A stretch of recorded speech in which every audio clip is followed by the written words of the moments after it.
Good evening, everyone. This is day 27 of growing vegetables in Canada outdoors. As my daughter and I transition from the indoor grow season to getting all of our stuff organically outdoors here in Canada. For day 27 nighttime, let's take a quick gander.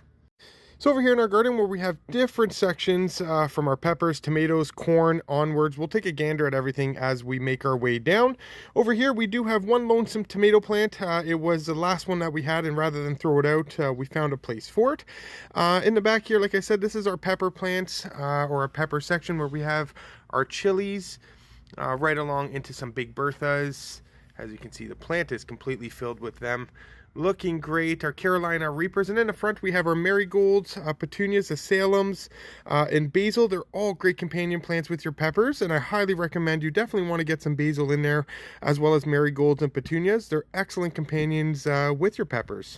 As we move along into our tomato section, where we have all different types of varieties of our tomatoes, which are looking great, and right in between them all throughout the garden here we have some onions that are doing well. Onions are excellent companions to tomatoes, and they're great pest controllers throughout the garden. Prevents tomatoes from getting those hornworms, as well as a bunch of other terrible pests that we don't want that can decimate your tomato plants. So onions work great as that pest controller. And again, in front we also have our marigolds, which are excellent companions, our azaleums, petunias.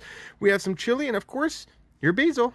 In the back there, we have some potato plants, and on to our first cattle arch where we have our cantaloupes, which are looking great, and into our black diamond watermelon.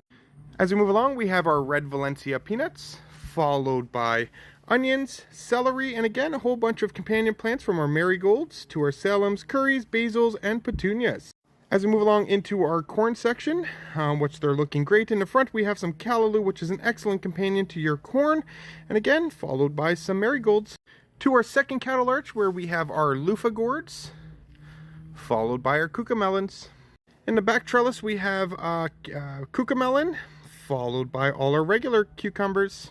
Over here to our pumpkins that are just loving this cattle arch trellis, which is looking great. They're climbing every day.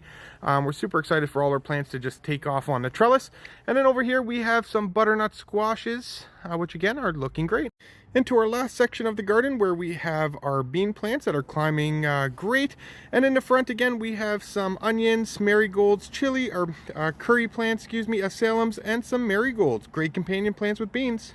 To a bunch of our cold weather crops, we have some carrots, we have some lettuce. The lettuce is going on our second round of harvesting.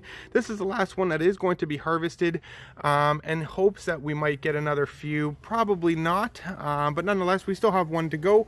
We do have carrots, some onions, oregano, some thyme, rosemary, and then in the back we have some more onions and carrots. Don't forget to join us as well. We are going to do daily garden chats live here on TikTok. Probably in the coming weeks, we are going to get this started. We are just trying to finish this up and get it all prepared and ready with lights and everything inside. But don't miss out. It is going to happen in a couple weeks. Again, love to meet each and every one of you if I could. And I would love to just be able to chat with some of you. So again, we'll be doing live daily garden chats here in our greenhouse.